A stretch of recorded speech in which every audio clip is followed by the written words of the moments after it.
Hello everybody and welcome to day 19 of our 21-day journey, the return to being, the return to the state of presence, to a state of full awareness in our physicality and beyond. I am Ariana, the host of this channel, the Golden Thread Sanctuary. And if this is the very first time you see me and know about this series, there are 18 other days prior to this one, so please check them out. If you are curious and want to stay watching this one, by all means do so. But this series of 21 days is a projection of 21 days, and we increase in depth, inner depth as we go.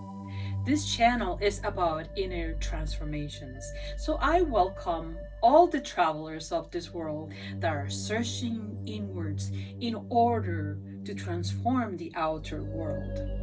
It's a wonderful inner outer game. So what is day 19 about? Ever since day 15, we have been diving in even more into worlds that are less tangible than even the breath. We have visited Pandora's Ark, we have visited the Malta Cross Part 1 and Part 2. What's there to do today on day 19th? And I can't believe we only have 19, 20 and 21, 3 more days. Anyways, back to the track of today. So now, today is about the breath and healing. The breath and reaching those places where we have blockages, where we have ailments, misalignment, dis-ease in our alignment between our inner being and our physicality. And before I get any farther into this road, I want to put a disclaimer here. I am not a physician, I am not a psychiatrist, and I'm not advising you what to do. Receive this program as you have received all the other programs. And if you have a serious illness, either physical or mental, do what you know you have to do. This is something else that you're gonna receive. I'm on the segments of 21 days of this journey. So you are here receiving on your own sense of responsibility. And I am very at peace with what I'm saying, but we live in a complicated world. So this is why the disclaimer is in place. This journey today is a very good journey, and I doubt that somebody out there hasn't felt at some point that it needs healing from a temporary disease, healing for permanent disease, sustained disease, healing from a state, an emotional state that is not pleasant, healing from whatever. So before I get a little bit deeper into this, I would like to slightly divide it, although there's no real division. Everything is the big oneness where everything is interconnected. The world of the shadows and the world of physical sickness, they are not divided. But just for keeping track of what I'm trying to say in this program, I'm going to slightly go in this direction. Shadows is a term that was created by Carl Jung, and it's a term that refers to aspects of our subconscious that we have transformed. We have no clarity about them. Like when you project a shadow, like the sun comes this way and there is a shadow, and it looks like me, but it's not me. It's not the full physical me. It's my shadow. So shadows are created during our childhood in interaction with our caregivers, our parents, our instructors, anybody that was around us when we were needing guidance and support because we were not self-sufficient. And we misinterpreted messages, signals that came from them towards us. And we thought that what we were doing, that which is harshly criticized, harshly stopped by our parents or caregivers, made us think that was a bad thing. you should not do that. And then we cast a shadow upon that aspect of ourselves and created a mask on top of it. And so the masking of the ego starts. And this is the journey of the ego, is the journey of fitting in the context of everybody else. Let's say you were a very active, full of vitality kid. Most of the kids are like that. But spontaneous, let's choose spontaneous. And then your parents are very rational parents, intellectual type, teacher types, or engineer types that need a lot of focus and concentration at home for their work. And here you are, being spontaneous about everything, laughing and yelling and hugging them and all of that. And then your parents are trying to do their work. They don't do this in a conscious way, but it does happens. Then they look at you and say, shame on you. You should be quiet like your sister, or like so and so. You're a little child and you're being rejected. You think at the moment you make an association, spontaneousness, happiness, joy is not good. I must cover it. I must not do that.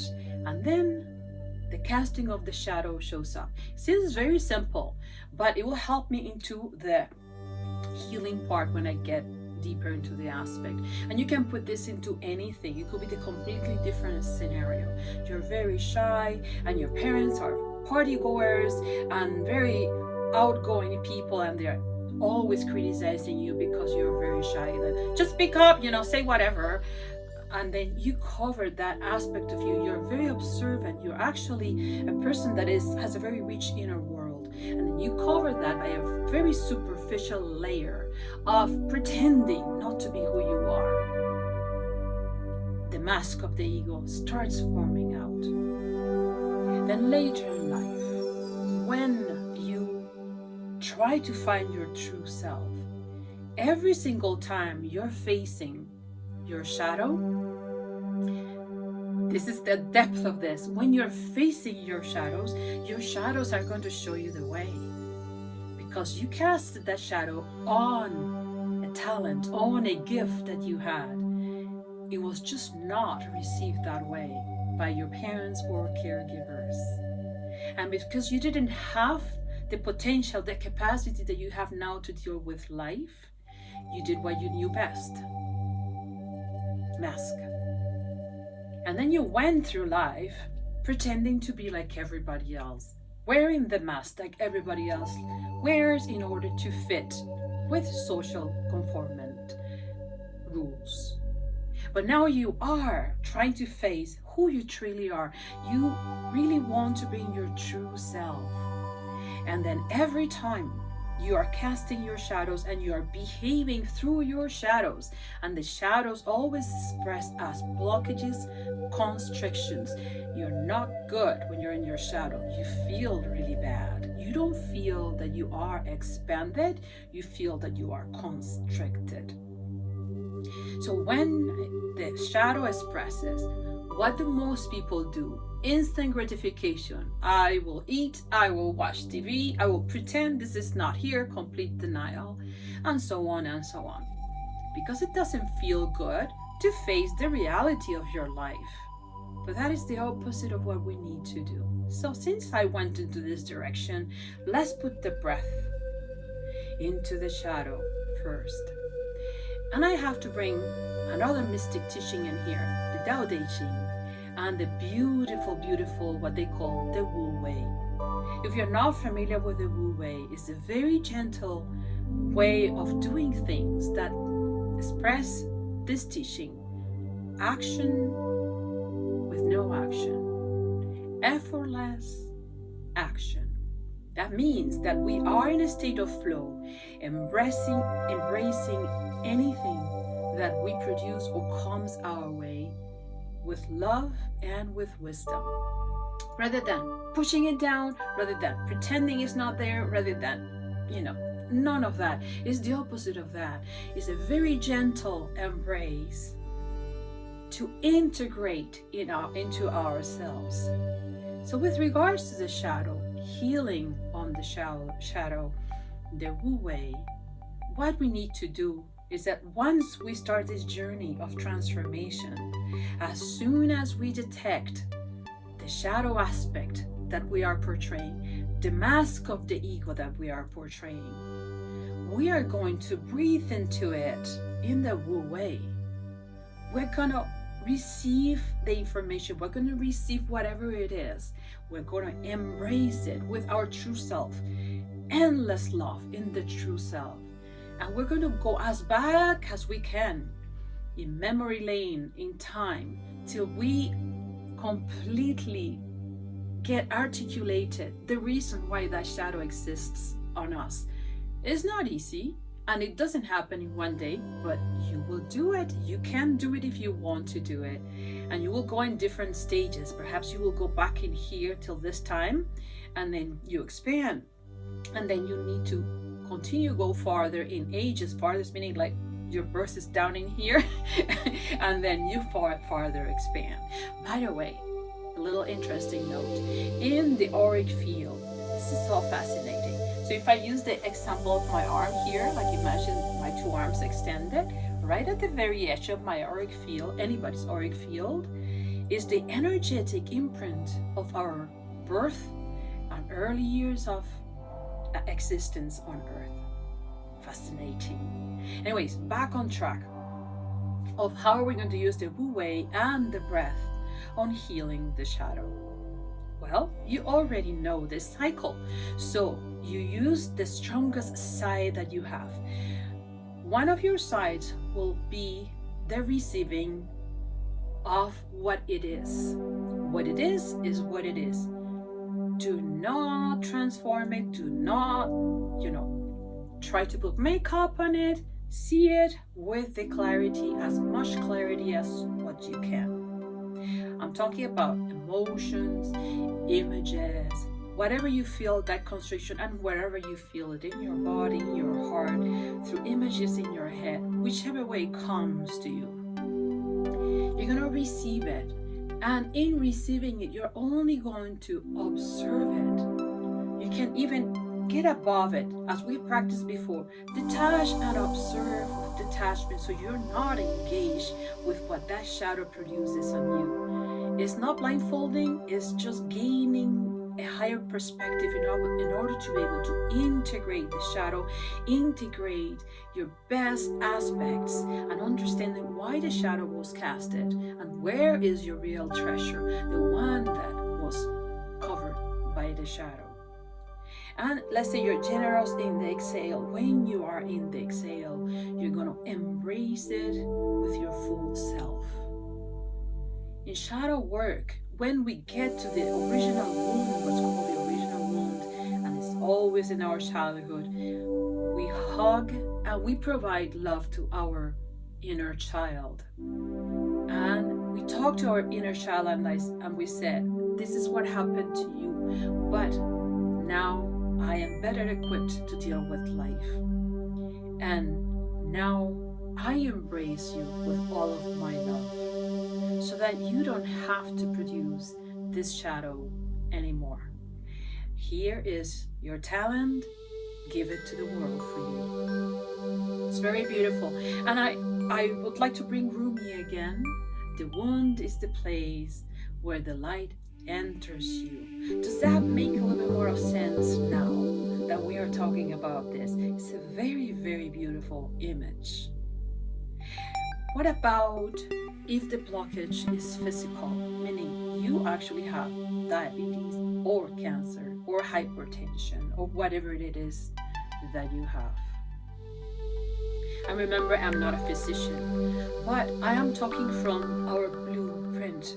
I'm talking about a path of transformation to connect and live our life here through our true self.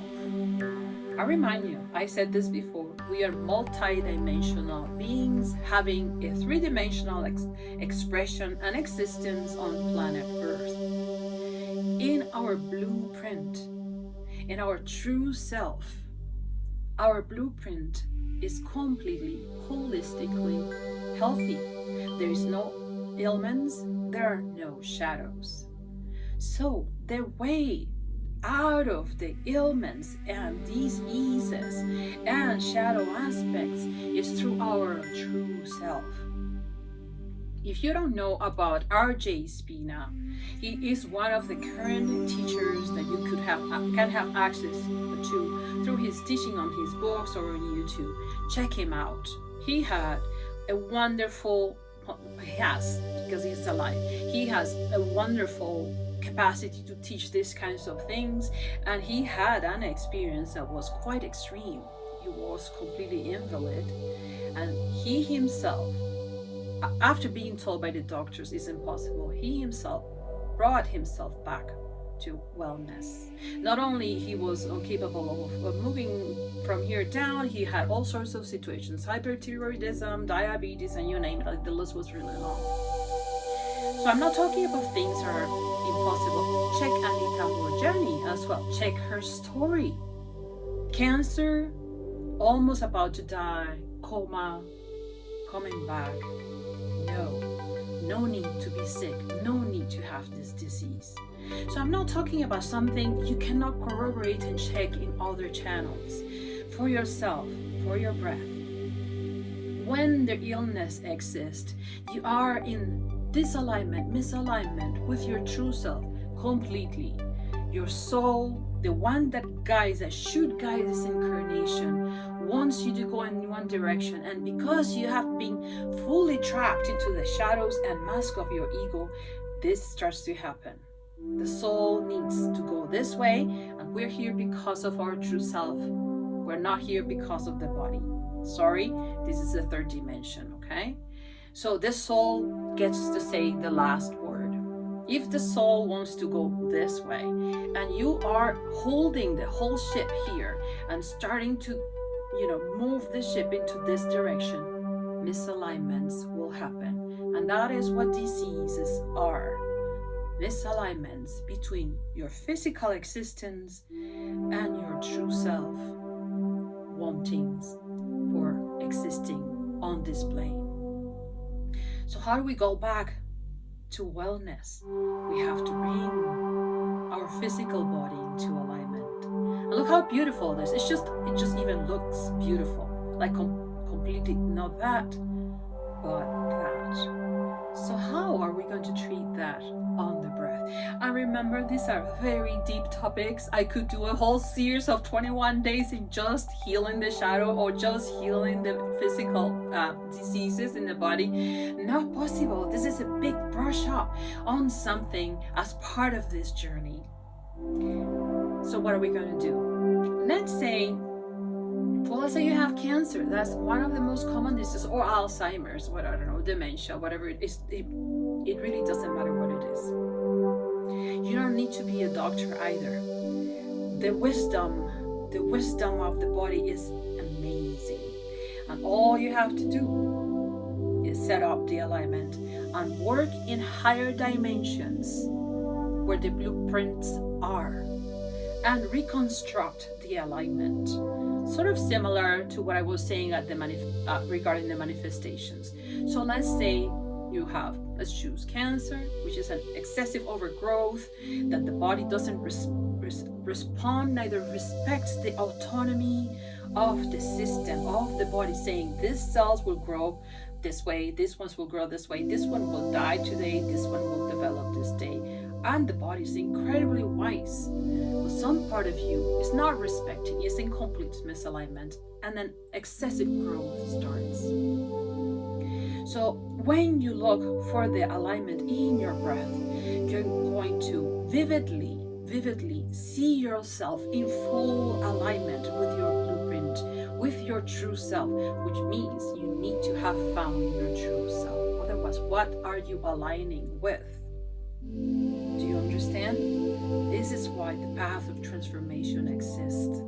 It's a way to break the veil that forces us to see reality as limited and distorted. So when we remove the veil, when inside the true self, we gain 360-degree levels quality of vision, our awareness. This is who we really are. Our awareness can perceive with clarity. So you're going to, in your breath, do the same thing, looking for wellness. And how does it express? Well, you didn't have cancer before, you didn't have hypertension before, you didn't have diabetes before. So you have an idea how it feels not to have those ailments in your body.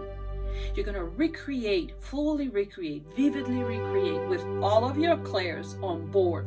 Go back to the day in which I talked about the clairs, about your physicality functioning in a high level of wellness.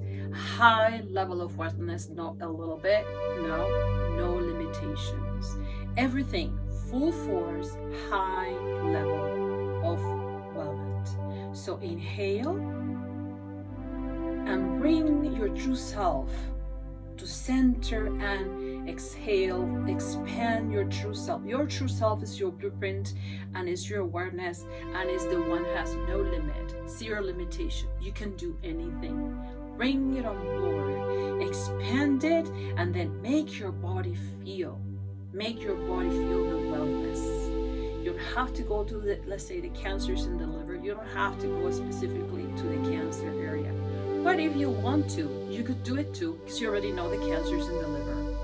So then you go and you project your light and you project wellness inside. But most importantly, your whole body, because what do you do with a healthy liver if your lungs are not okay? Everything has to be working in wellness. So work with everything, absolutely everything in your body. This is such an amazing practice and not very different from the other ones. It only requires your willingness, your consciousness, your desire to get the state that you want, and your imagination. These are two very powerful forces. We need to be aware of what's happening. We need to master our attention. We cannot be constantly sidetracked and distracted by things that are of no real value to us. So watch what's happening with your days. And we need to have a clear intention. If the intention is integrating the shadow, go for that intention. If the intention is reestablishing wellness, go for that intention of reestablishing wellness. So let's get ready to practice. And remember, you choose the amount of time. But before you enter into the actual core of the practice, take a few minutes, take some time to establish the slow brain waves that we need to really ride into the inner game with our Pandora's Ark fully open and all of the resources we came equipped with. Wonderful. I can't wait to see you tomorrow on day 20. 2 days, but that's what it is. I'm excited. I hope you are too. Lots of love. Hello, and if you're seeing me here now, that means that you have decided to do the practice with me inside this video after having received the instructions. This segment will provide 7 minutes for your practice. Use the very first 3 minutes or anything that is inside the preliminary moments to calm yourself down, to bring your breath to a slower cycle, and to calm down the brain wave to a space proper of inner visitations. You're exploring your inner world. I'll provide some sound markers as I've always done for every minute that passes by. They are very gentle. They are inserted in the music. If you don't know by now what I'm talking about, open your eyes before you do the practice and explore any of the segments of practice that I have done for you for this journey. When the visual prompt comes, 7 minutes, 6 minutes, something, you're going to see there are specific sounds selected by myself to let you know that this is the interval of time of 1 minute that has just passed by. But you don't have to be so specific. This is your practice. If you need more than 3 minutes to get into the right space, do so. always redo the practice as well. All right, so if you're ready, I am. Let's close our eyes and let's start practicing.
our practice time, 7 minutes, is now finished. Slowly open your eyes and bring yourself back into the physicality of your body. Move your body slightly, swallow, caress yourself.